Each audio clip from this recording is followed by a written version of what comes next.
Hello everyone. तो भाई कैसे हैं सब लोग और कैसे चल रही है आप लोगों की पढ़ाई। तो भाई आपका स्वागत है आपके अपने चैनल केल्विन पर और मेरा नाम है भारत भूषण।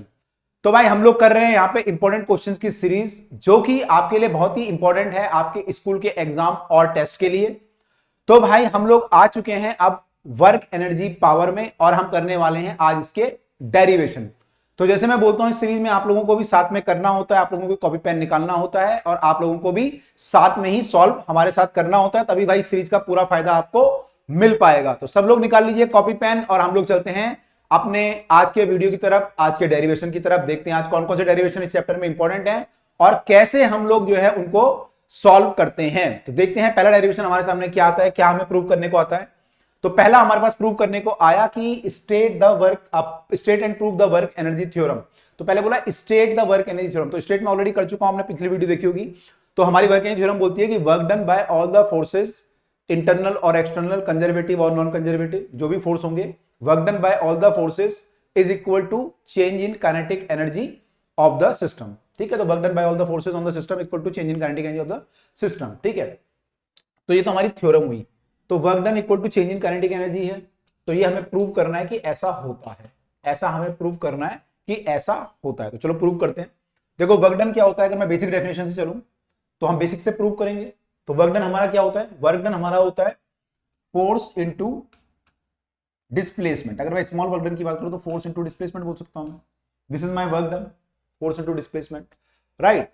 नाउ अब अगर हम यहां पर एफ को रखें तो एफ क्या होता है हमारा, एम ए होता है एफ हमारा, F is equal to M A. और ए क्या होता है हमारा, ए होता है DV by D T. A होता है हमारा एक्सेलरेशन, क्या होता है rate of change of velocity. तो यहां पे हम यहां तक पहुंच गए। ठीक है, एफ डॉट डी एस से यहां तक आ गए। अब जो है अगर हम इसको देखें तो ये ds बाई डी टी है, ds बाई डी टी। इसको अगर मैं dt को यहां रख दूं तो ds बाई डी टी हो गया। तो ds बाई डी टी क्या होता है, rate of change of s क्या होगा, डिस्प्लेसमेंट का चेंज क्या होगा, वेलोसिटी होगा। तो इसको क्या बोलेंगे हम लोग, m v dv। इसको हमने क्या लिख दिया, v, और ये हमारा हो गया dv, राइट। तो ये हमारा v आ गया, वेलोसिटी आ गई, ds by D T is velocity, and हमारा dv आ गया, चेंज इन वेलोसिटी, ये वाला dv। ठीक है, अब हमें यहां पे ये स्मॉल वर्क डन आया है। अगर हम टोटल वर्क डन निकालें तो this implies that total work done कितना आएगा, इसको इंटीग्रेट करना पड़ेगा। This implies that work done equal to integration of D W equal to integration of M V D V from let us say 0 to v। ये हमें integrate करना है। अब देखिए यहाँ पे m तो बाहर आ जाएगा, कांस्टेंट है, इंटीग्रेशन ऑफ v dv करना है 0 टू v। इसको जब इंटीग्रेट करेंगे तो कितना आएगा, v का इंटीग्रेशन कितना होगा, v स्क्वायर बाय 2 हो जाएगा। तो ये हो जाएगा एम वी स्क्वायर बाय 2, 0 से v। अपर लिमिट पुट करेंगे माइनस लोअर लिमिट पुट करेंगे तो क्या आ जाएगा, V square minus by 2 minus lower limit 0 हो जाएगा। तो कितना वैल्यू आ जाएगा, एम वी स्क्वायर अपॉन में 2। तो वर्क डन कितना आया, equal to M V square minus में 2। या मान लो मेरी वेलोसिटी v1 से v2 हुई तो मैं लिमिट क्या रख सकता हूं, v1 से v2। तो एक काम करते हैं, v1 से v2 ही ले लेते हैं, जनरल डेरिवेशन कर लेते हैं। तो यहाँ पे हम जो लिमिट पुट करते हैं, मान लो v1 से v2 पुट करते हैं। ठीक है, तो v1 से v2 पुट करेंगे तो ये आ जाएगा v1 का स्क्वायर, और यहाँ पे आ जाएगा आपका, सॉरी ये आपका आ जाएगा upper limit minus lower limit, यानी कि जब मैं वैल्यू पुट करेंगे अपर लिमिट की तो v2 square minus v1 square, sorry upon में 2, और माइनस का v1 स्क्वायर अपॉन में 2। ठीक है, तो ये सॉल्व होकर क्या आ जाएगा, एम v2 स्क्वायर, एम से मल्टीप्लाई करेंगे माइनस एम v1 का स्क्वायर अपॉन में 2। ये क्या है आपका, ये फाइनल काइनेटिक एनर्जी हो गई आपकी के फाइनल, या के 2 बोल सकते हो, और ये आपकी के 1 है। तो ये किसके बराबर आ गया, equal to change in kinetic energy. तो वर्क डन हमारा आ गया equal to change in kinetic energy. तो ये हमें प्रूव करना था। यहाँ पे काफी यूजफुल थ्योरम है, आप लोगों ने न्यूमेरिकल में यूज भी की होगी, हम लोगों ने क्वेश्चन में काफी सारे क्वेश्चन इससे निकाले हैं। तो भाई आप लोग क्वेश्चन देख लीजिएगा कैसे करते हैं, और हम लोग मूव करते हैं अगले डेरिवेशन की तरफ को। यहाँ पे प्रूफ दे रखा है, this also you can see, let us move to the very very next derivation. तो अगला डेरिवेशन है हमारा, explain how potential energy can be stored in a spring, obtain an expression for it, discuss graphically its nature of variation. तो बता रहे हैं कि spring में पोटेंशियल एनर्जी कैसे स्टोर हो सकती है। तो स्प्रिंग जो है जब आप खींचते हो या उसको कंप्रेस करते हो तो उसमें पोटेंशियल एनर्जी स्टोर होती है, ये आपको पता होगा। और आप जब आगे जाके प्रॉपर्टीज ऑफ मैटर पढ़ेंगे तो वहां पे आपको पता चलेगा कि कोई चीज जब खींचती है तो उसमें एनर्जी स्टोर होती है। ठीक है, या कोई कंप्रेस करते हो एनर्जी स्टोर होती है। तो अब हमें इसमें ऑब्टेन करना है एक्सप्रेशन फॉर इट, कि कितनी एनर्जी स्टोर होगी, और ग्राफिकली इसको बताना है कि कैसे वो वेरिएशन उसका होगा। तो देखिए ऐसा होगा, इसमें मान लीजिए स्प्रिंग है आपके पास, स्प्रिंग को हमने स्प्रिंग को हमने खींचा फोर्स एफ लगा के। तो स्प्रिंग जो होता है, स्प्रिंग का एक स्प्रिंग कांस्टेंट होता है, इसको के बोलते हैं, स्प्रिंग कांस्टेंट होता है ये आपका, ये आपको पता होगा, क्वेश्चन भी कर चुके हो अब तो स्प्रिंग कांस्टेंट है। अब मान लो आपने फोर्स लगा के इसको खींचा और ये अपनी नेचुरल लेंथ से, अब ये नेचुरल लेंथ पे ना, तो ये खींचा हुआ है ना, ये कंप्रेस है, नेचुरल है। आपने जब खींचा इसको तो मान लो ये एक्स खींचा, ये कितना खींचा एक्स। तो आपको पता होगा जब भी स्प्रिंग को हम खींचते हैं तो स्प्रिंग एक फोर्स लगाता है पीछे की तरफ को, और फोर्स कितना होता है, वो फोर्स होता है आपका के एक्स के बराबर। कितना फोर्स लगाता है स्प्रिंग, के एक्स फोर्स पीछे की तरफ को लगाता है। तो आपको अगर स्प्रिंग को खींचना है तो आपको भी इतना ही फोर्स लगाना पड़ेगा, तभी आगे खींचेगा ये, कम से कम इतना लगाना पड़ेगा आपको। तो आप जो फोर्स लगाओगे वो के एक्स होगा। तो अभी क्या है, एक्स 0 है तो फोर्स आपको बहुत कम चाहिए। फिर जैसे जैसे एक्स बढ़ता जाएगा, इसका कंप्रेशन बढ़ता जाएगा, सॉरी इलोंगेशन बढ़ता जाएगा, वैसे वैसे आपके फोर्स की वैल्यू भी इंक्रीज होती जाएगी। ठीक है, अब आपको निकालना है कि एनर्जी कितनी स्टोर हुई यहाँ पे। तो स्प्रिंग में जो एनर्जी स्टोर होगी वो किसके बराबर होगी, वो कहां से आई, आपने उस पर वर्क किया, आपने खींचा इसको, तो वहां से एनर्जी स्टोर होगी इसमें। तो कैसे निकालोगे, वो energy equal to work done के बराबर होगा। वर्क कितना होगा, F into S, F into S निकालेंगे तो एफ इंटू डी एक्स कर लेते हैं। वर्क डन वैसे एफ इंटू एस होता है। अब देखो यहाँ पे क्या एक्चुअली आपका फोर्स ना वेरी करेगा, जैसे जैसे एफ एक्स बढ़ेगा फोर्स भी बढ़ेगा। अभी हमने देखा था फोर्स एफ के, ये वाला फोर्स के एक्स के बराबर होगा, जैसे जैसे एक्स बढ़ेगा फोर्स भी बढ़ेगा, तो फोर्स वेरिएबल है। तो एक्चुअली हमें यहाँ पे पहले डी डब्ल्यू निकालना पड़ेगा। तो डी डब्ल्यू कितना होगा, एफ डॉट डी एक्स, इसको पहले वैसे लिखते हैं, ठीक है, या फिर ऐसे कर देते हैं डी एक्स सकते हैं, ये डी डब्ल्यू है मान लो। तो आपका जो वर्क डन आया वो एफ डॉट डी एक्स के बराबर आया। एफ कितना आया, एफ डॉट डी एक्स के बराबर आया, right. Now we have to find the value of total work done. अच्छा एफ डॉट डी एक्स कितना, एफ कितना है आपका, एफ आपका के एक्स के बराबर है, तो के एक्स डी एक्स हो जाएगा। तो वर्क डन कितना आएगा, वर्क डन होगा integration of D W which is equal to integration of K X D X. अब यहाँ पे के तो कांस्टेंट है, बाहर आ जाएगा, एक्स डी एक्स का इंटीग्रेशन हमें करना है। तो एक्स डी एक्स का इंटीग्रेशन कितना हो जाएगा, अगर मान लो हम 0 से x तक खींचते हैं इसे, तो ये कितना हो जाएगा, इंटीग्रेशन कितना होगा इसका, इंटीग्रेशन होगा हमारा एक्स स्क्वायर बाय 2, और लिमिट क्या होगी 0 से x। तो यहाँ पे पुट करोगे जब अपर लिमिट, तो ये हो जाएगा x square by 2, upper limit put करी, माइनस लोअर लिमिट 0 हो जाएगी। तो आपका फाइनल आंसर क्या आ जाएगा, के एक्स स्क्वायर बाय 2। तो ये हमारी एनर्जी स्टोर हुई स्प्रिंग में। तो स्प्रिंग में इतनी एनर्जी स्टोर हो जाएगी, चाहे आप कंप्रेस करें या इलोंगेट करें। तो ये हमने निकाल लिया। अच्छा अब हमें क्या निकालना है, हमें इसका ग्राफिकली बताना है कि ग्राफिकली इसका वेरिएशन कैसा होगा, एनर्जी एक्स के साथ कैसे कैसे वेरी करेगी ये हमें बताना है, या फोर्स कैसे वेरी करेगा, इसका ग्राफ भी बन सकता है, तो कैसे कैसे ग्राफ बनेगा। तो अगर आप ग्राफ की बारे में सोचें तो हमारा जो फोर्स है वो, हमारा फोर्स जो है एक्स के साथ कैसे वेरी कर रहा है, ये एक्स है मान लो और ये फोर्स है। तो हमारा फोर्स जो है एक्स के साथ कैसे वेरी कर रहा है, एफ इज इक्वल टू के एक्स है, तो एफ प्रोपोर्शनल टू एक्स हुआ, के तो कांस्टेंट है। तो जो ग्राफ बनेगा वो स्ट्रेट लाइन ग्राफ बनेगा। जब भी प्रोपोर्शनल टू एक्स होता है या कोई proportional to Y proportional to X होता है तो स्ट्रेट लाइन ग्राफ बनता है, तो आपको पता ही होगा। तो भाई ये स्ट्रेट लाइन ग्राफ बन गया, ठीक है। अब यहाँ पे देखो कई सारी चीजें हैं, अगर हम इसे ग्राफिकली प्रूव करना चाहें, कई बार बोलता है कि थ्योरम को ग्राफिकली प्रूव करो, यहाँ पे लिखा है क्या ऐसा, discuss the graphical it's nature of variation, variation की बात की, लेकिन इसमें ये नहीं पूछा कि ग्राफिकली, तो ग्राफिकली प्रूव करो कि एनर्जी स्टोर हाफ की एक्स स्क्वायर होगी। तो कैसे प्रूव करोगे, आपके पास एफ एक्स का ग्राफ है और आपको वर्क डन निकालना है, एनर्जी स्टोर मतलब वर्क डन। तो वर्क डन कितना होगा इस केस में, कैसे निकालते हैं हम लोग वर्क डन, अगर हमारे पास एफ एक्स का ग्राफ होता है तो वर्क डन कैसे निकालते हो, हम लोग क्या निकालते हैं इस ग्राफ का, क्या निकालते हैं, एरिया निकालते हैं। इस ग्राफ का अगर हम एरिया निकाल दें, मान लो यहां तक हम निकाल दें इसका एरिया ये वाला, तो हमारा क्या आ जाएगा, वर्क डन। तो ये वर्क डन के बराबर है, तो work done equal to area. अब एरिया कितना होगा, एरिया हमारा होगा 1/2 base into height, base into height. अब बेस कितना है यहाँ पे, तो मान लो ये x हमने एक्सटेंड किया ऐसे, तो हमारा बेस कितना हो गया x, तो 1/2 इंटू एक्स हो गया। हाइट कितनी हो जाएगी, हाइट हमारी ये है जो फोर्स की वैल्यू होगी यहाँ पे, तो फोर्स की वैल्यू यहाँ पे मान लो f है, तो इंटू एफ करेंगे। अब ये f कितना होगा, अब ये f की वैल्यू कितनी होगी, f आपका जो होता है यहाँ पे कितना होगा, f आपका जो होगा यहाँ पे kx के बराबर होगा। तो हम क्या लिखेंगे यहाँ पे 1/2 x इंटू kx, तो ये कितना आ गया, ये भी फिर दोबारा हाफ kx स्क्वायर आ गया, ठीक है। तो अगर ये ग्राफिकली प्रूव करने को बोलता तो हम ऐसे करते, ठीक है।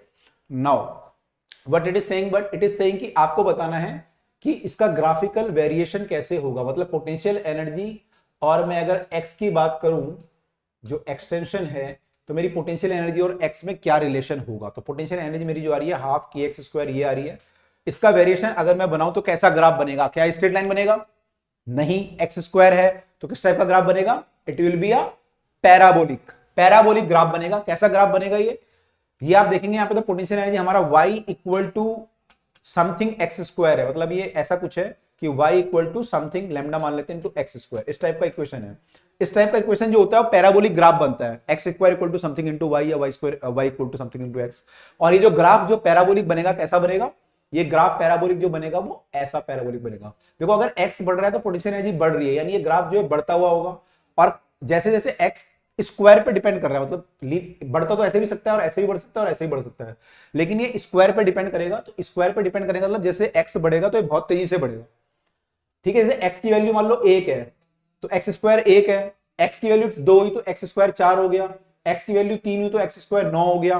तो जैसे जैसे x बढ़ रहा है एक्स स्क्वायर बड़ी तेजी से बढ़ेगा। तो ये जो ग्राफ बनेगा एक्चुअली ये ऐसा बनता है। जिन लोगों को मैथ्स नहीं होगी, जिनके पास, उनको बता देता हूं कि ये ग्राफ ऐसे बनेगा। जिनके पास मैथ्स होगी उनको पता होगा पैराबोला कैसे बनता है, ठीक है, ऐसे बनेगा। और इस तरफ को भी हम ऐसा ही बना सकते हैं, जब हम उसको कंप्रेस करेंगे, एक्स हमारा नेगेटिव होगा तो एक्स मान लो उसको हम कंप्रेस कर रहे हैं तो क्या होगा, तभी पोटेंशियल एनर्जी हमारी बहुत तेजी से बढ़ेगी, तो वो भी हाफ के एक्स स्क्वायर होगी। तो यहाँ पे जो हमारा ग्राफिकल वेरिएशन होगा पोटेंशियल एनर्जी का और एक्स का, वो ऐसा होगा, ठीक है। आई होप क्लियर हो रहा है सबको। तो ये यहाँ पे पूछा था ग्राफिकल वेरिएशन बताना है कि वो कैसा होगा, ठीक है। तो ये हमारा जो है डेरिवेशन ऑफ स्प्रिंग आ गया। तो कैसे भी अलग अलग ढंग से पूछते हैं स्कूल में, तो आप देख लीजिएगा स्कूल में आपको किस ढंग से किस भाषा में आपको क्वेश्चन पूछा गया है, उसी तरीके से आपको उसका जवाब देना है।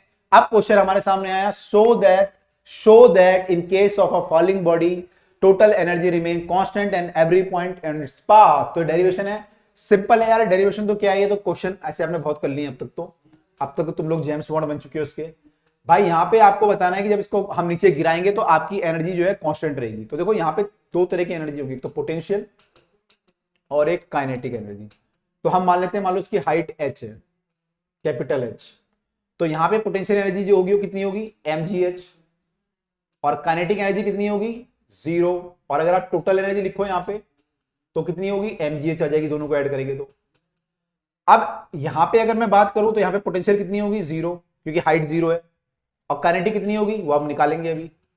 तो जब भी काइनेटिक यहाँ पे आएगी और फिर टोटल निकालेंगे तो बराबर आनी चाहिए।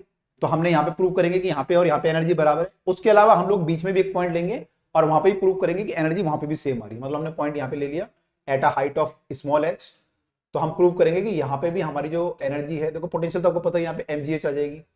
आपको प्रूव करना है कि जो काइनेटिक एनर्जी आएगी फिर इन दोनों का सम जो करेंगे वो दोबारा mgh के बराबर आएगा, यानी सारी एनर्जी हमारी जो होगी mg कैपिटल H के बराबर होंगी यहाँ पे, यहाँ पे, यहाँ पे, ठीक है।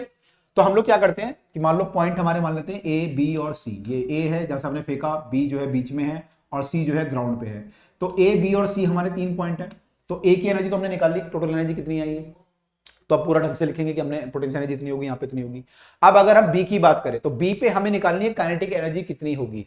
तो let assume that velocity at B हमें निकालनी है पहले, है ना। तो let assume that velocity at B is equal to VB है, ठीक है। तो हमें VB निकालना है पहले, क्योंकि काइनेटिक एनर्जी निकालने के लिए हाफ mv स्क्वायर करना पड़ेगा, उसके लिए v चाहिए। तो हमें VB चाहिए। अब VB कैसे निकालोगे यहाँ पे, तो यहाँ पे आपको पता है वेलोसिटी आपकी 0 थी यहाँ पे, तो आपको यहाँ पे वेलोसिटी निकालनी है। तो डिस्टेंस आपको मालूम है भाई, पूरा डिस्टेंस आपको मालूम है h है, ये स्मॉल h है, तो ये कितना हो जाएगा, h माइनस h हो जाएगा। तो आपको डिस्टेंस पता है, आपको इनिशियल स्पीड पता है, फाइनल आपको निकालनी है। एक्सेलरेशन आपको पता है g है, g पता है, v पता है, u पता है, s पता है। कौन सी इक्वेशन लगाओगे, कौन सी इक्वेशन लगाएंगे, VB का स्क्वायर माइनस 0 का स्क्वायर, ये लगाओगे। VB का स्क्वायर माइनस VA लिख सकते हो या 0 लिख सकते हो, VA का स्क्वायर इक्वल टू 2AS। अब अगर यहाँ पे वैल्यू पुट करें तो VB तो हमें निकालना ही है, minus 0 equal to 2G into S. S की वैल्यू कितनी हो जाएगी, ऊपर से नीचे तक अगर हम देखें डिस्टेंस कितना आ रहा था, पूरा h था, h में से h घटाएंगे तो ये आपका डिस्टेंस आ गया। तो VB की जो वैल्यू आ रही है, VB स्क्वायर की वैल्यू वो इतनी आ रही है, ठीक है। तो VB स्क्वायर ही रहने देते हैं, इसको VB स्क्वायर ही रहने देते हैं, क्योंकि आपको ना अब हाफ mv स्क्वायर की जरूरत पड़ेगी तो VB स्क्वायर चाहिए होगा आपको। तो VB स्क्वायर आया, तो यहाँ पे जो kinetic energy I, this implies that kinetic energy जो आई यहाँ पे, कहाँ पे, B पॉइंट पे, वो कितनी आई, half m VB square is equal to VB square equal to half m into ये वीबी स्क्वायर की वैल्यू कितनी हो जाएगी 2g into H minus H, ये आपका वैल्यू आया। इसको सॉल्व करोगे 2 से 2 कट जाएगा तो कितना आ गया M G H minus small H, या फिर M G H minus H भी कर सकते हो, है ना, ऐसे भी लिख सकते हो। अब यहां पे अगर मैं पुट करूं वैल्यू ये काइनेटिक एनर्जी की तो कितनी है, ये एम जी एच माइनस में स्मॉल एम जी एच, इन दोनों को जब ऐड करेंगे तो ये एम जी एच से एम जी एच कट जाएगा, तो यहाँ पे क्या आएगा वैल्यू, यहाँ पे भी क्या आ जाएगा M G into capital H. तो यहाँ पे भी हमारी जो एनर्जी आई वो क्या आई, सेम आ गई। ठीक है, अब हमें प्रूव करना है कि यहाँ पे भी हमारी एनर्जी सेम आएगी। तो यहाँ पे निकालने के लिए हमें पहले काइनेटिक एनर्जी चाहिए, काइनेटिक एनर्जी के लिए वेलोसिटी चाहिए, वेलोसिटी फिर ऐसे निकालेंगे सेम तरीका आपका। आपको इनिशियल स्पीड पता है, डिस्टेंस पूरा एच हो जाएगा, ये एक्सेलरेशन आपको पता है, तो यहाँ पे वेलोसिटी कितनी आएगी, अगर हम वीसी निकालें तो वीसी कितना आएगा, अगर हम वीसी निकालें तो वीसी का माने वीसी हमें चाहिए तो वीसी कैसे निकालेंगे, वीसी का स्क्वायर माइनस वी ए का स्क्वायर इक्वल टू 2as, यानी कि वीसी तो आपको निकालना है, वी ए आपका 0 है, equal to 2g into distance आपका है h, तो वीसी का स्क्वायर इतना आ जाएगा। तो दिस इंप्लाइज दैट वीसी का square equal to 2gh and this implies that kinetic energy at C equal to half m vc square which is equal to half m into 2gh which is equal to 2 से 2 कटेगा तो mg into h, mgh आई। तो यहाँ पे हमारी जो kinetic energy आई वो mgh आई, कितनी आई mg कैपिटल h, दोनों को ऐड करेंगे h और 0 को तो क्या आ जाएगा, ये भी आपका mgh आ जाएगा।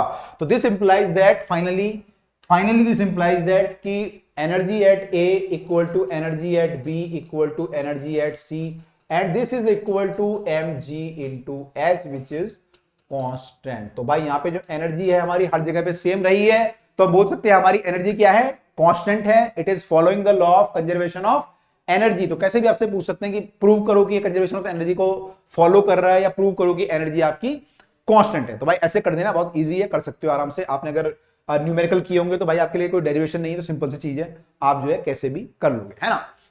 ओके, एक और डेरिवेशन पे आते हैं। Discuss the elastic collision in one dimension, obtain the expression for the velocity of the two bodies after an elastic collision। ये थोड़ा लंबा डेरिवेशन है, ध्यान से पेशेंस से सब लोग देखेंगे। और कैसे करना होता है देखो इसको, जैसे मान लो कि हमारे पास दो बॉडी हैं, एक का मास m1 है, ये u1 वेलोसिटी से जा रहा है, और दूसरी मास आगे है m2 मास है, इसकी वेलोसिटी मान लो u2 है।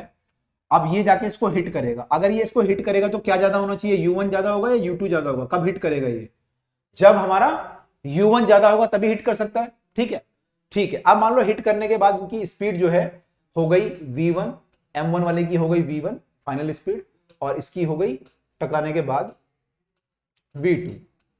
हो सकता है ये अपोजिट डायरेक्शन में भी हो, लेकिन हमने मान लिया कि इसी डायरेक्शन में है। ठीक है, और साइन खुद आ जाएगा प्लस माइनस का, जब हम सॉल्व करेंगे तो खुद आ जाएगा। ठीक है, तो मानते हैं कि टकराने के बाद दोनों की स्पीड इधर को जो है ये हुई। अब ये टकराए हैं दोनों, इलास्टिक कोलिजन है। आपको पता है इलास्टिक कोलिजन में क्या होता है, हमारा क्या क्या कंजर्व रहता है, एक तो मोमेंटम, तो दोनों में रहता है, इलास्टिक इलास्टिक में। और इलास्टिक में एक और चीज कंजर्व रहती है, क्या होती है, क्या होती है, काइनेटिक एनर्जी। हमारी काइनेटिक एनर्जी भी कंजर्व रहती है।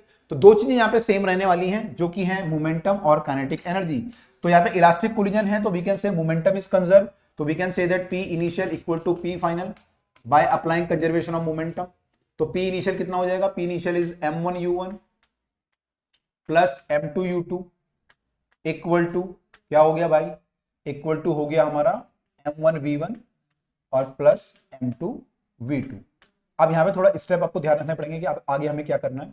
आगे हमें m1 वालों को एक साथ लेके आना है, तो m1 वालों को एक साथ लेके आएंगे तो कितना हो जाएगा u1 minus u2, u1 minus v1 sorry, u1 minus v1 equal to m2 वालों को तो ले जाएंगे तो m2 कॉमन आ जाएगा, और ये v2 तो यहाँ पहले ही था ऑलरेडी, माइनस ये जाके यहाँ पे क्या हो जाएगा u2। अभी इतना छोड़ देते हैं, इसकी जरूरत कहाँ पड़ेगी आगे देखते हैं।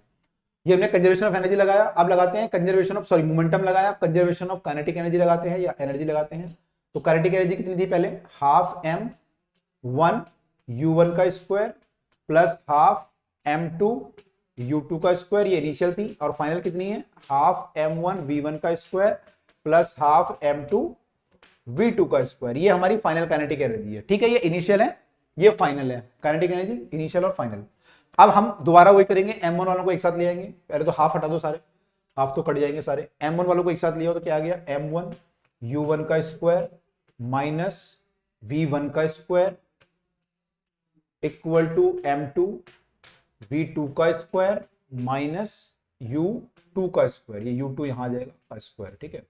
तो ये हमारा आ गया। अब ये दो इक्वेशन है, एक तो इक्वेशन ये है, एक ये है। तो हम क्या करेंगे, ये इक्वेशन नंबर 1 है मान लो और ये 2 है, तो हम इसको ना 2 वाली को 1 से डिवाइड करेंगे। तो हम क्या करेंगे, 2 डिवाइडेड बाय 1 करेंगे। अगर 2 डिवाइड बाय 1 में करूंगा तो क्या होगा, ये m1 से m1 कट जाएगा। पहले लेफ्ट हैंड साइड अगर हम देखें तो m1 से m1 कट जाएगा और ये क्या आ जाएगा, u1 का स्क्वायर माइनस v1 का स्क्वायर। लेफ्ट हैंड साइड में ये है, यहां पे क्या है, u1 minus v1 equal to right hand side पे देखते हैं क्या है। राइट हैंड साइड पे है आपका यहाँ पे v2 का स्क्वायर माइनस u2 का स्क्वायर और ये है v2 माइनस u2, ठीक है। अब इसे देखते ही आपके दिमाग में एक चीज कौन रही होगी, आपके दिमाग में एक चीज आ रही होगी कि भाई ये a का स्क्वायर माइनस b का स्क्वायर है, तो आप a minus B A plus B कर सकते हैं, यानी इसको हम लिख सकते हैं u1 माइनस v1 और u1 प्लस v1, ठीक है। तो यहां से क्या आ जाएगा, ये इसको हम लिखेंगे अगर तो u1 माइनस v1 और u1 प्लस v1 अपॉन में क्या था, u1 माइनस v1। तो ये जो है लेफ्ट हैंड साइड में ये आया, इससे ये कट जाएगा। ऐसी राइट हैंड साइड पे अगर आप देखें तो क्या था, v2 माइनस u2 और v2 प्लस u2, ये दो थे और अपॉन में था v2 माइनस u2, ये कंजर्वेशन मोमेंटम से आया था। तो इन दोनों को काट दो भाई, तो क्या आया finally, u1 plus v1 equal to v2 plus u2, ठीक है। अब क्या करो, अब जो है इनको अपने अपने घर पे वापस भेज दो। ये कहां से आया था, ये u1 वाले को u1 के साथ भेज दो तो u1 माइनस u2 हो जाएगा, इसको यहां भेज दो तो क्या हो जाएगा, v2 माइनस v1। तो ये u1 minus u2 equal to v1 minus v1 आया, ठीक है। अब इससे हमें क्या निकला, इससे क्या निकला, यहां तक हमें, यहां से हमें ये निकल के आ रहा है हमारे सामने कि ये निकल के आ रहा है हमारे सामने कि u1 माइनस v1 क्या है, देखो ये u1 से आ रहा था आपका ऑब्जेक्ट पीछे से और ये u2 से आगे जा रहा था। तो u1 माइनस u2 का मतलब है इन दोनों की स्पीड का डिफरेंस, या हम इसको बोलेंगे आपस में इन दोनों की क्या है, रिलेटिव वेलोसिटी है। क्या है, रिलेटिव वेलोसिटी। और अगर हम और ढंग से थोड़ा सा बोले तो हम क्या बोलेंगे, वेलोसिटी ऑफ अप्रोच है, कि ये कितनी स्पीड से इसके पास आ रहा है। u1 माइनस u2 मतलब कितनी स्पीड से पास आ रहा है, मान लो 10 मीटर पर सेकंड है और ये 1 मीटर पर सेकंड है, तो ये 9 मीटर पर सेकंड से पास आ रहा है, तो 10 माइनस 1 मतलब 9। तो ये क्या है एक्चुअली, वेलोसिटी ऑफ अप्रोच। तो ये हमारी रिलेटिव वेलोसिटी ऑफ अप्रोच है, ऑफ अप्रोच। और ऐसे ही ये क्या है आपका v2 माइनस v1 क्या है, कि ये जब दूर जा रहे हैं तो एक v2 से जा रहा है टकराने के बाद और एक v1 से जा रहा है। तो v2 माइनस v1 क्या है, कि वो कितनी वेलोसिटी से सेपरेट हो रहे हैं। मान लो दोनों चल रहे हैं तो ये तेज जा रहा होगा, ये धीरे जा रहा होगा, ऐसे होगा ना। अब मान लो ये वाला तेज जा रहा होगा, फिर तो दोबारा कोलाइड होगा, दोबारा कोलाइड तो होता नहीं है। तो यानी आगे वाला तेज जा रहा होगा, पीछे वाला धीरे जा रहा होगा। तो ये मतलब v2 जो है हमारा माइनस v1 करेंगे तो क्या आएगा, रिलेटिव वेलोसिटी ऑफ सेपरेशन। तो ये दोनों क्या आपस में, वेलोसिटी ऑफ सेपरेशन क्या है, दोनों आपस में बराबर है। तो यहां से हमने निकाल लिया कि दोनों बराबर हैं और इन्हीं के रेशो को हम क्या बोलते हैं, कोफिशिएंट ऑफ रेस्टिट्यूशन बोलते हैं इन्हीं के रेशो को। तो इसका अगर मैं रेशो निकालूं, velocity of separation by approach, यानी इसको नीचे लिया हूं तो कितना आएगा, 1 आ जाएगा, इसको नीचे लिया हूं तो 1 आ जाएगा, तो ई का वैल्यू कितना आ जाएगा, 1। तो एक चीज हमने प्रूव कर लिया। अब हमें लेकिन निकालना क्या था, हमें तो निकालना था वेलोसिटी, हमें तो v1 निकालना था और v2 निकालना था इन टर्म्स ऑफ इनिशियल जो हमारी वेलोसिटी है, मतलब u1 और u2 में मालूम है, तो हमें v1 v2 निकालना, वो वैल्यू कितनी होगी। तो कैसे निकालोगे, देखो हमारे पास एक इक्वेशन तो ये आ गई, मान लो इक्वेशन नंबर इसको 3 मान लेते हैं, मान लो एक इक्वेशन ये आ गई और पीछे हमारे पास जो इक्वेशन थी वो जो है ये इक्वेशन थी हमारे पास, है ना, ये सब इक्वेशन थी। तो हम क्या करते हैं, हम लोगों को निकालना है, मान लो v1 और v2 निकालना है। तो मुझे अब v1 v2 में एक और रिलेशन पता चल गया जो पीछे हमने निकाला क्वेश्चन नंबर 3 में। तो अगर मैं यहाँ पे वैल्यू पुट कर दूं, मान लो v2 की वैल्यू v1 की फॉर्म में पुट कर दूं, तो सारी इक्वेशन v1 की फॉर्म में कन्वर्ट हो जाएगी। यहाँ पे v1 की फॉर्म में आ जाएगा, u1 और u2 की फॉर्म में आ जाएगा। u1 u2 हमें मालूम है, कोई इशू नहीं है। हमें तो इशू ये है कि v1 v2 दोनों मालूम नहीं है। तो हम अगर v2 को v1 में कन्वर्ट कर दें तो पूरी इक्वेशन एक वेरिएबल में कन्वर्ट हो जाएगी v1 के टर्म में, तो हम फिर जो निकाल सकते हैं। ठीक है, निकालें, ओके चलो निकालते हैं। तो आप क्या करते हैं, जो हमारी इक्वेशन है यहां से हम क्या करते हैं, यहां से हम लोग जो है वैल्यू निकाल लेते हैं, किसकी, हम लोग निकाल लेते हैं वैल्यू, मान लो v2 की value. This implies that v2 कितना आ रहा है हमारा, u1 minus u2 plus v1, ये आ रहा है। इसको अब put this in equation number 1, putting this in equation first. तो इसको इक्वेशन नंबर 1 में पुट करना है। इसको इक्वेशन नंबर 1 में अगर हम पुट करेंगे तो क्या बन जाएगा, ये हमारा बन जाएगा, अगले पेज पे कर लेते हैं। ये हमारा बन जाएगा, इक्वेशन क्या थी हमारी, m1u1 प्लस m2u2 वाली थी, तो ये हमारा बन जाएगा m1u1 plus m2u2, m1u1 plus m2u2 equal to m1v1 plus m2। अब v2 की जगह वैल्यू पुट कर देते हैं। v2 की जगह क्या वैल्यू आई है, v2 की जगह वैल्यू आई है हमारी u1 minus u2 plus v1, u1 minus u2 plus v1। तो भाई ये पूरा v1 की फॉर्म में आ गया। इसको खोल लेते हैं, क्या आ रहा है आपका ये m1v1 plus m2u1 minus m2u2 plus m2v1। ये आपका किसके बराबर आ रहा है, m1u1 प्लस m2u2। ठीक है, तो u और v में ध्यान रखना है, सारे v चल रहे हैं, u चल रहे हैं, तो ये u है सारे हमारे, ये भी u है और ये हमारा v था। ठीक है, अब हमें v1 चाहिए था, तो हम क्या करते हैं, v1 वालों को एक साथ कर लेते हैं। तो ये हो गया आपका m1 प्लस m2v1, तो ये तो v1 हो गया। अब जो है u1 वालों को यहां लाते हैं। अगर मैं u1 वाले को यहां लेके आऊंगा तो क्या हो जाएगा, m1 तो ऑलरेडी है यहाँ पे, माइनस m2u1, मैं इसको ले आया, ये हो गया मेरा। अब क्या बचा, ये वाला बचा, इसको भी यहाँ ले आते हैं। तो ये m2u2 है, ये भी m2u2 है, तो यहाँ के क्या हो जाएगा, ये प्लस हो जाएगा, प्लस m2u2 इक्वल टू ये आ गया। अब हमें v1 चाहिए, तो v1 कितना आ गया, v1 तो हमारा यहाँ से डायरेक्ट कितना आ गया, v1 की वैल्यू यहाँ पुट करेंगे। अच्छा, यहाँ पे जब ये यहाँ पे आया था तो 2 भी आएगा साथ में, क्योंकि ट्वाइस है ना, ये डबल हो जाएगा। इसकी वैल्यू यहाँ पुट करेंगे तो कितना आएगा, ये m1 माइनस m2u1 और अपॉन में आ जाएगा वो m1 प्लस m2 वाला। ऐसे ही यहाँ पे क्या आ जाएगा, प्लस 2m2 अपॉन में m1 प्लस m2 और इनटू में u2 आ जाएगा। ठीक है, तो अगर हमें u1 और u2 मालूम है और मास मालूम है, तो हम क्या निकाल सकते हैं, हमने v1 की वैल्यू निकाल ली है। ठीक है, अब हमें v2 निकालना है। अब हमें क्या निकालना है, v2। तो इसकी इक्वेशन का अगर हम दोबारा यूज करें तो हमारा v2 कितना था, नाउ v2 इक्वल टू कितना है, v2 इक्वल टू, या तो हम इक्वेशन वो भी कर सकते हैं, v1 की वैल्यू हम पुट कर दे, या फिर हम ये कर सकते हैं कि v2 हमारा कितना आ रहा था, v2 हमारा इतना आ रहा था, तो v2 equal to u1 minus u2 plus v1 इसके बराबर था। तो अगर इसको सॉल्व करें तो कितना आ जाएगा, u1 minus u2 plus v1 की वैल्यू तो ये है m1 minus m2 into u1 upon में m1 प्लस m2 और प्लस में 2 m2 m1 plus m2 into u2। ठीक है, अब u1 वालों को एक साथ कर लेते हैं, u2 वालों को एक साथ, तो ये u1 वाला एक साथ कर लेते हैं, तो कितना आ जाएगा भाई, u1 कॉमन ले लो, तो 1 plus m1 minus m2 divide by m1 plus m2, ये तो आ गया ये वाला, मैंने इसको और इसको लिया है, u1 वाले को साथ में ले लिया। ठीक है, अब u2 वाले को करना है, प्लस u2 कर लेते हैं, u2 करेंगे तो ये वाला आ गया 2m2 divide by m1 plus m2, ये हो गया, और ये बचा तो -1 भी आएगा साथ में, तो -1 आ गया। ठीक है, अब इनका एलसीएम लेके इसे सॉल्व करना पड़ेगा। कितना आ जाएगा, ये u1 करेंगे यहाँ पे तो कितना आ जाएगा, m1 प्लस m2, यहाँ मल्टीप्लाई हो जाएगा, और ये प्लस कितना बचेगा ऊपर, m1 माइनस m2 अपॉन में क्या आ जाएगा, m1 प्लस m2, माइनस से प्लस वाला उड़ गया तो कितना आ गया, 2m1 आ जाएगा ये वाला, तो 2m1 u1 divide by m1 plus m2, ये आ गया। ओके, अब अगर हम यहाँ पे देखें तो यहाँ पे कितना आएगा, यहाँ पे एलसीएम लेंगे तो u2 वाले में कितना आएगा, ये प्लस u2 करेंगे तो ये आ जाएगा आपका, एलसीएम लेंगे तो 2m2 माइनस ये वाला जाएगा माइनस m1 हो जाएगा, और फिर माइनस m2 हो जाएगा, तो माइनस m2 से एक 2m2 जाएगा, तो ये एक m2 बचेगा, और ये माइनस m1 बचेगा यहाँ पे। ठीक है, ये माइनस m1 तो ये बचा, और जो m1 टू m2 माइनस होगा एक कम हो गया यहाँ पे, तो ये अपॉन में m1 प्लस m2 आ गया।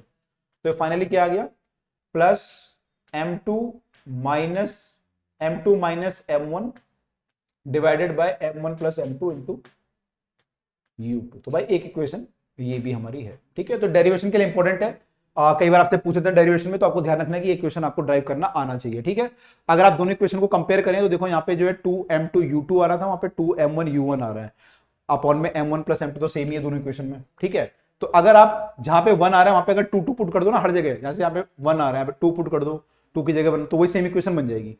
इसको u2 कर दो तो देखो सेम इक्वेशन बन जाएगी, तो 1 को अगर 2 से रिप्लेस करें तो ये सेम इक्वेशन बन जाती है।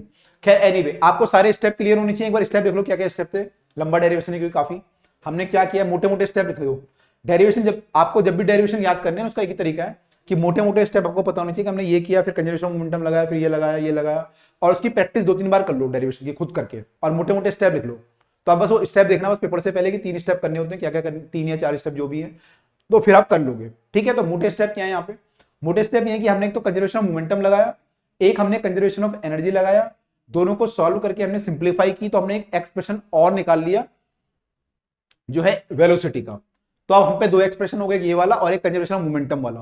तो हमने क्या किया, फिर V2 की वैल्यू वहां पुट करी, कंजर्वेशन ऑफ मोमेंटम वाले में पुट करी, ये अगला स्टेप किया, और फिर क्या किया हमने, उसको सॉल्व किया तो हमारी वैल्यू आ गई, और फिर दोबारा हमने जो हम पे आया था एक्सप्रेशन उसको दोबारा यूज किया तो V2 की वैल्यू भी आ गई। तो ये हमें ध्यान रखना है कि मोटे मोटे स्टेप हमारे क्या थे, कैसे कैसे हमने किया, तो ये ध्यान रखिएगा बस। बाकी डेरिवेशन काफी बड़ा है ये, तो एक बार प्रैक्टिस जरूर करनी है आपको, 2-3 बार जब तक प्रैक्टिस नहीं करोगे तब तक भाई होने वाला नहीं है, होगा नहीं है पेपर में जब तक प्रैक्टिस नहीं करोगे। ठीक है, ओके। अगला क्वेश्चन क्या है हमारे सामने, 2 identical mass, 1 at rest, 1 is moving undergoes oblique elastic collision. इस बार ऑब्लिक कोलिजन है, पिछली बार हेड ऑन कोलिजन था, पिछली बार जो कोलिजन था 1 लाइन में था, इस बार जो है ऑब्लिक कोलिजन है। प्रूव करना है आपको कि ये राइट एंगल पे मूव करेंगे after the collision. After the collision जो है ये राइट एंगल पे मूव करेंगे। खतरनाक सा डेरिवेशन है ये भी, उतना बड़ा तो नहीं है लेकिन खतरनाक जरूर है। देखो कैसे होगा ये, कि ये आपकी एक बॉल आ रही है, इसकी स्पीड मान लो u1 है, और ये इसका मास m1 है, ये जाके एक और बॉल को हिट करता है, और ये बॉल मान लो आपने यहाँ पे रखी हुई है, थोड़ा सा हट के रखी हुई है इससे, सेंटर से थोड़ा इसका ऊपर है सेंटर। तो ये जो है यहाँ पे हिट करता है, तो हिट करने के बाद क्या होगा कि ये जो बॉल होगी इसका मास मान लो m2 है, स्पीड 0 है अभी, तो ये जो है जाके हिट जब करेगी तो ये वाली बॉल आपकी यहाँ चली जाएगी, और ये वाली जो टकरा रही है बॉल ये आपकी यहाँ चली जाएगी, है ना। टकराने की जो कंडीशन बनेगी ऐसे बनेगी कि m1 है मान लो, इसने यहाँ हिट किया और ये आपकी ये है, तो एक बॉल आपकी यहाँ चली गई, ये वाली m2 वाली मान लो v2 स्पीड से यहाँ चली गई, और m1 वाली जो है यहाँ चली गई। ठीक है, कितनी स्पीड से, मान लो v1 स्पीड से ये m1 वाली चली गई, तो ये दोनों ऐसे चली गई। अब मैं इसको अगर जोड़ूं यहाँ पे, तो मान लो ये जो गई हैं, ये इसका एंगल मान लो हमारा थीटा है, और ये वाला एंगल हमारा फाई है, मान लो हमने ये मान लिया। ठीक है, अब हमें प्रूव क्या करना है कि दोनों जो है राइट एंगल पे मूव करेंगी, यानी कि थीटा प्लस फाई की जो वैल्यू होगी वो कितनी होगी, 90 डिग्री। ये हमें प्रूव करना है कि ये 90 डिग्री होगा थीटा प्लस फाई। ठीक है, कैसे प्रूव करेंगे, तरीका वही है, इलास्टिक कोलिजन है तो क्या होगा, conservation of momentum, conservation of energy वगैरह वो सब लगेगा यहाँ पे। लेकिन क्या होगा, जो मोमेंटम होगा आपका, जो मोमेंटम है आपका वो यहाँ पे प्लेन में है, ये मतलब एक लाइन में नहीं है, एक प्लेन में है, तो मोमेंटम 2 जगह पे होगा, एक तो एक्स डायरेक्शन में, एक वाई में। तो जब कंजर्वेशन ऑफ मोमेंटम लगाएंगे तो we can apply conservation of momentum in the X direction and Y direction, दोनों में अलग अलग हम लगा सकते हैं, क्योंकि एक्स वाला वाई को इंटरफेयर नहीं करता, मतलब उसमें कोई इफेक्ट नहीं पड़ता, और वाई वाले को एक्स वाले को फर्क नहीं पड़ता। तो एक्स में भी मोमेंटम हमारा कंजर्व रहेगा, मोमेंटम हमारा कंजर्व रहेगा, डेल्टा पी जो है 0 होगा मतलब हमारा, और वाई वाले में भी क्या होगा, हमारा मोमेंटम हमारा कंजर्व रहेगा। ठीक है, तो ये हमें लगाना है। तो अगर हम कंजर्वेशन ऑफ मोमेंटम यहाँ पे लगाएं, अगर हम कंजर्वेशन ऑफ मोमेंटम यहाँ पे लगाएं तो क्या आएगा, देखो इनिशियल मोमेंटम कितना हमारा एक्स डायरेक्शन में, इनिशियल तो ये वाली बॉल मूव कर रही है, केवल इसी का मोमेंटम है वो एक्स में ही है, तो कितना है वो m1 u1। फाइनल मोमेंटम कितना है उसका, तो इसका तो 0 है इनिशियली, इस वाली दूसरी बॉल का, ठीक है, प्लस 0 कर देते हैं मान लो। इसका मोमेंटम कितना है, अगर हम देखें इसकी वेलोसिटी इधर को है तो इसका मोमेंटम इतना है, इसका अगर एक्स कंपोनेंट लूंगा मैं तो क्या आएगा, अगर हमारा थीटा है यहाँ पे तो एक्स कंपोनेंट में क्या आता है, p cos थीटा। अगर ये p है मान लो तो ये क्या आ जाएगा, p cos थीटा। तो p कितना है यहाँ पे m2 v2, तो ये हो जाएगा m2 v2 into cos theta. ये तो आया इसका इधर को मोमेंटम, और इसका भी होगा इधर को, वो कितना होगा m1 v1 cos फाई। इसका भी मोमेंटम जो होगा वो कितना हो जाएगा, cos फाई हो जाएगा। क्या खुल गया भाई, ओ हो ओके, तो एक cos फाई हो जाएगा, तो कितना वैल्यू आया आपका, m1 u1 इक्वल टू आ गया m2 v2 cos theta plus m1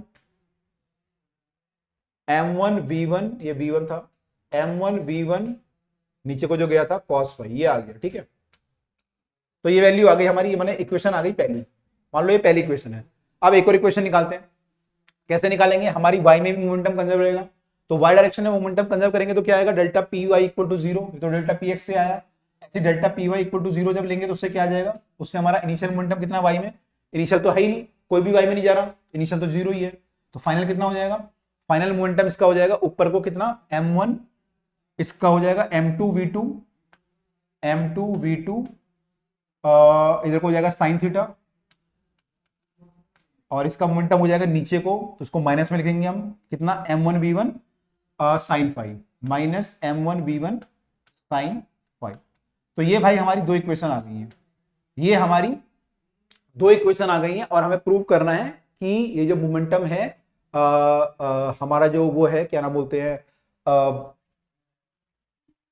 angle है इन दोनों का थीटा प्लस 5, वो हमारा कितना है 90 डिग्री। तो ये हमें प्रूव करना है।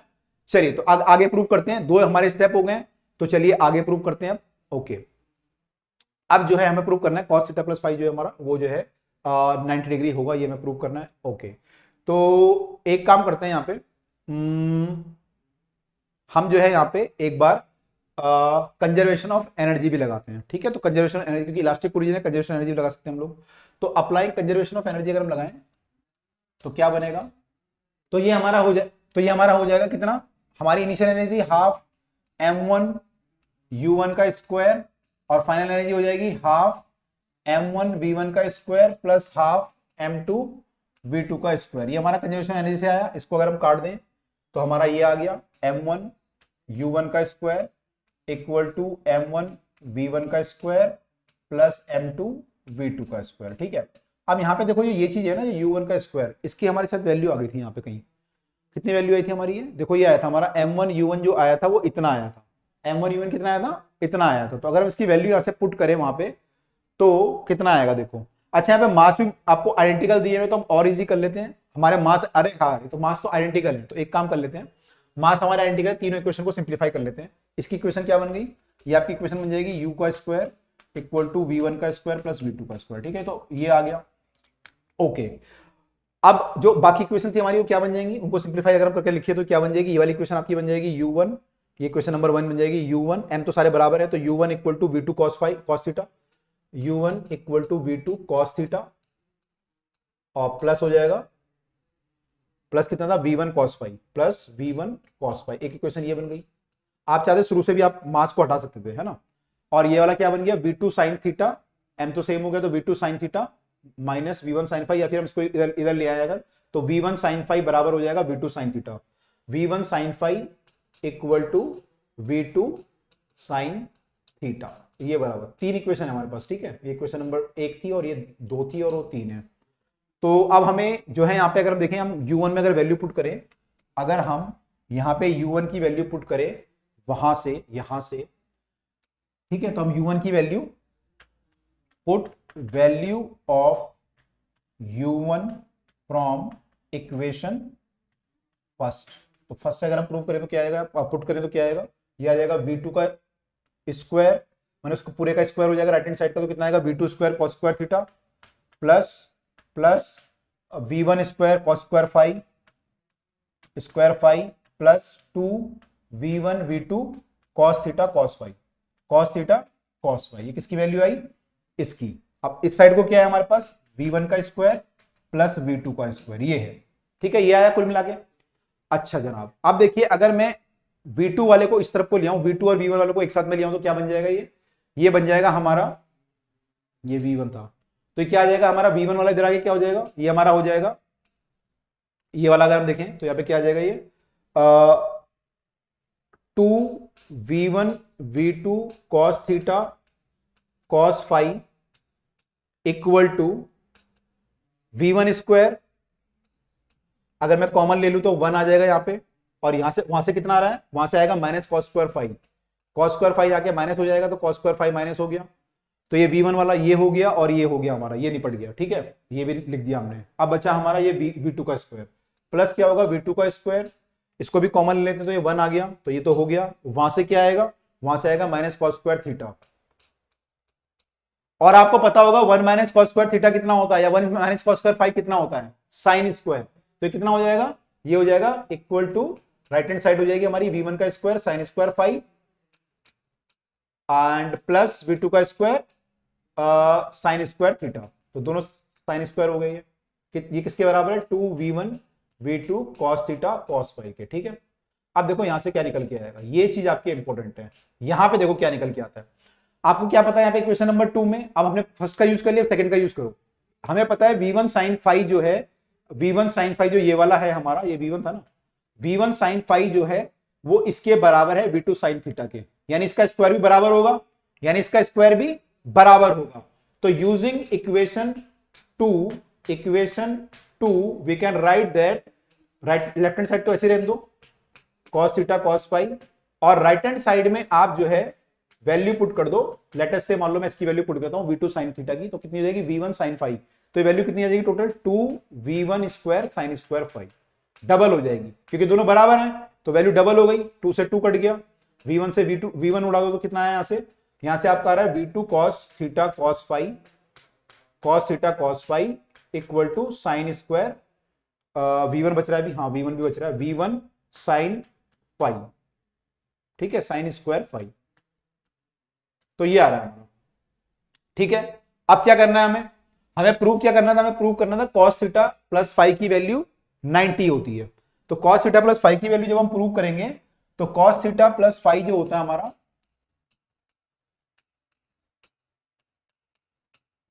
ये कितना हो जाएगा, cos a प्लस बी कितना होता है formula, cos a plus B cos b minus sine A sine B, तो cos a cos b minus sine A sine B ये होता है। इसको हमें प्रूव करना है कि ये 90 है, मतलब ये 90 है, तो ये एंगल cos 90 कितना होता है, cos 90 0, तो हमें प्रूव करना है चीज जीरो है, ठीक है, ये चीज हमें प्रूव करना है जीरो है। तो हमारे पास जो चीजें आई हैं उसको देखते हैं क्या हम प्रूव कर सकते हैं वहां से। हमारे पास जो चीजें निकल के आई हैं, ये क्या हो गया, एक और स्लाइड आ गई एक्स्ट्रा, ओहो कुछ गड़बड़ हो गया,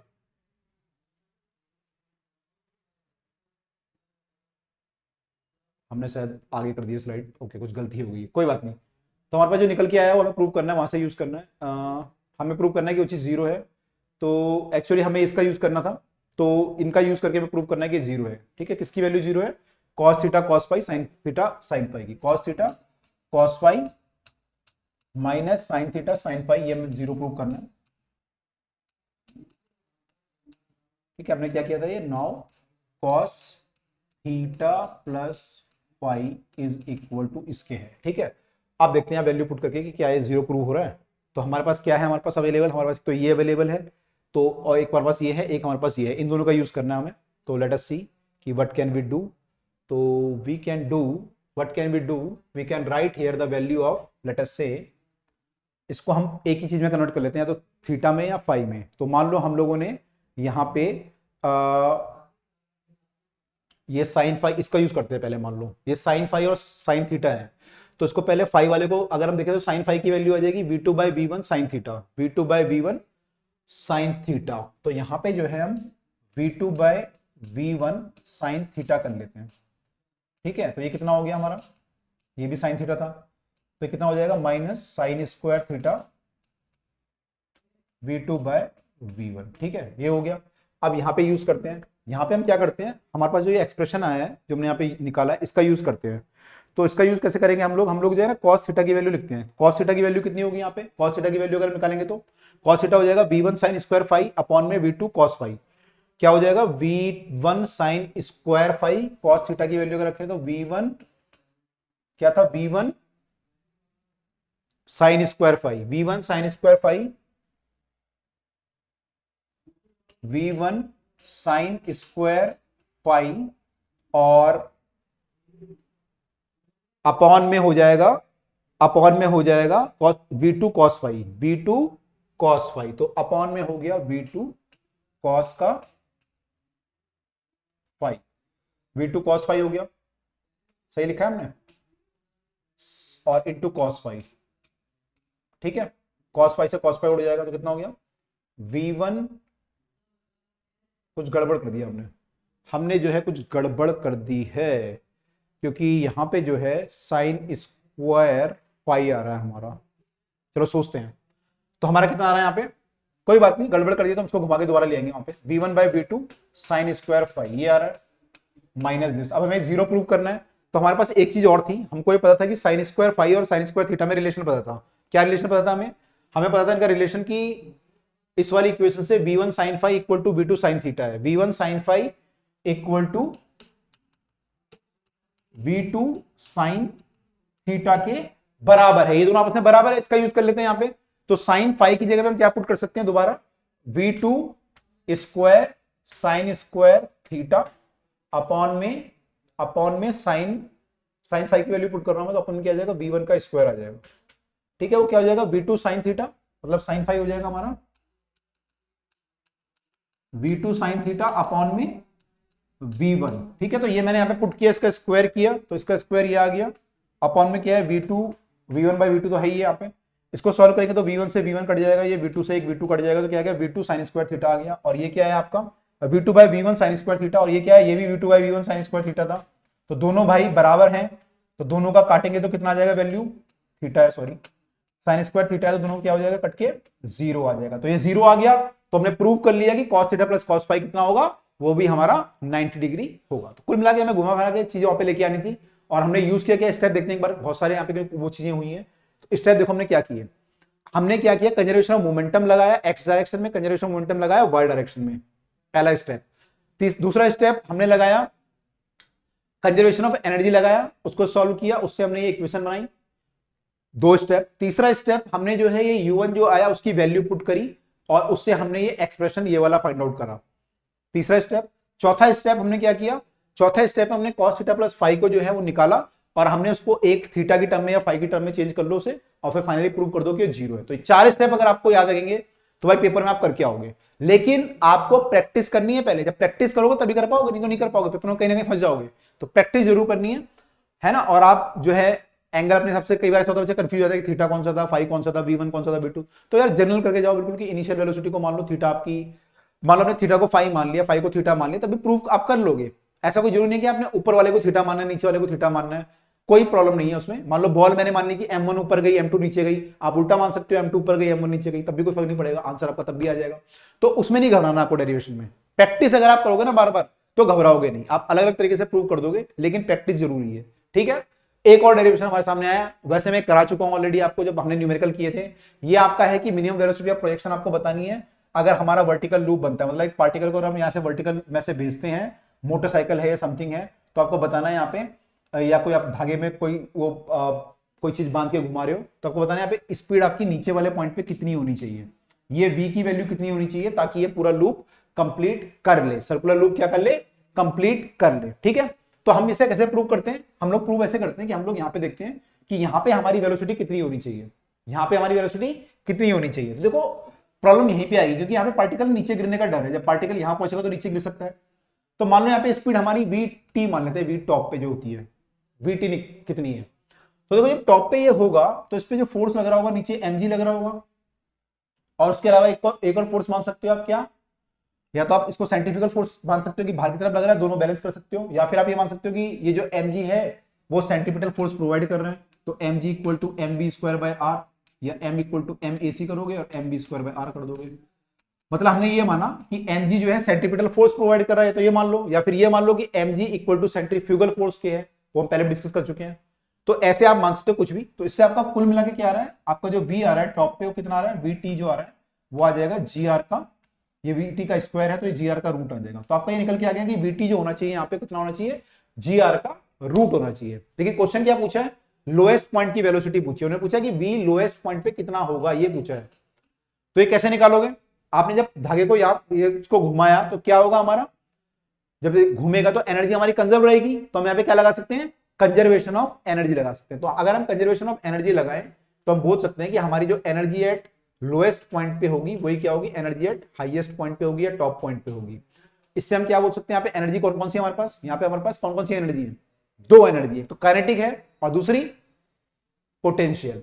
तो भाई यहाँ पे हमारी जो काइनेटिक एनर्जी होगी लोएस्ट पॉइंट पे हो जाएगी हाफ एम वी एल का स्क्वायर, ये हमें निकालना है actually V L, plus potential energy. तो पोटेंशियल को हम जीरो मान सकते हैं, अगर मैं इसको ग्राउंड मान लू या रेफरेंस मान लू तो यहाँ पे एनर्जी जीरो मान लेते हैं, आप किसी को भी रेफरेंस मान सकते हैं, मैंने इसको मान लिया तो ये जीरो है, इक्वल टू, अब वहां पे एनर्जी लिखेंगे तो वहां पे कितनी हुई kinetic, half M V top का square plus M G H, और एच कितना होगा यहाँ पे, एच कितना होगा यहाँ पे हाइट अगर हम देखें तो आर प्लस आर यानी कि 2r, तो ये 2r आ जाएगा।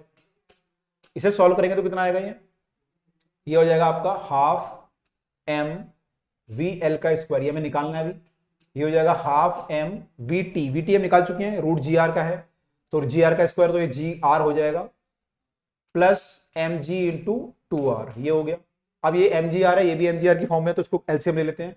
एलसीएम लेंगे तो ये एम जी आर बाहर आ जाएगा, ये आ जाएगा half plus two equal to half M V L का स्क्वायर। अब एम से एम काट लो, यहां पे से सॉल्व करोगे, 2 दूनी 4 और 1 5, तो 5/2 जी आर आ जाएगा एलसीएम लेके, और ये वी स्क्वायर बाय 2 आ जाएगा। 2 से 2 कटा तो V square equal to 5 G R आया, और वी टी कितना आया, वी एल कितना आया, sorry, root of 5 G R. तो यहां पे जो स्पीड होनी चाहिए आपकी कितनी होनी चाहिए, यहां पे कम से कम स्पीड हमारी रूट 5 जी आर होनी चाहिए, तभी जाके इसकी स्पीड टॉप मोस्ट पॉइंट पे इतनी बचेगी रूट जी आर, और तभी अपना सर्कल कंप्लीट कर पाएगा। तो यहां से हमने प्रूव कर लिया कि भाई हमारी जो स्पीड होनी चाहिए वो इतनी होनी चाहिए, राइट। ओके, तो भाई इस तरीके से हमने जो है यहाँ पे इस चैप्टर के सारे इंपॉर्टेंट डेरिवेशन कर लिए हैं। आप लोग भी प्रैक्टिस करिएगा, प्रैक्टिस करोगे तभी हो पाएगा। तो भाई सब लोग इसकी प्रैक्टिस जरूर करिएगा, और भाई इस वीडियो को ज्यादा से ज्यादा लाइक और शेयर जरूर करना है। बाकी वीडियो भी आप देखिएगा, वर्क एनर्जी पावर के जो न्यूमेरिकल हमने किए हैं, तो भाई वो भी आप करेंगे तो आपको बहुत जो है फायदा होगा आपके स्कूल के एग्जाम्स में, या फिर आप जो भी तैयारी कर रहे हैं उसके एग्जाम्स में। तो अब मिलते हैं हम आपसे अगली वीडियो में नए चैप्टर के साथ, नए डेरिवेशन के साथ, अगले टॉपिक के साथ। तो टिल देन पढ़ते रहिए, आगे बढ़ते रहिए। Bye all of you.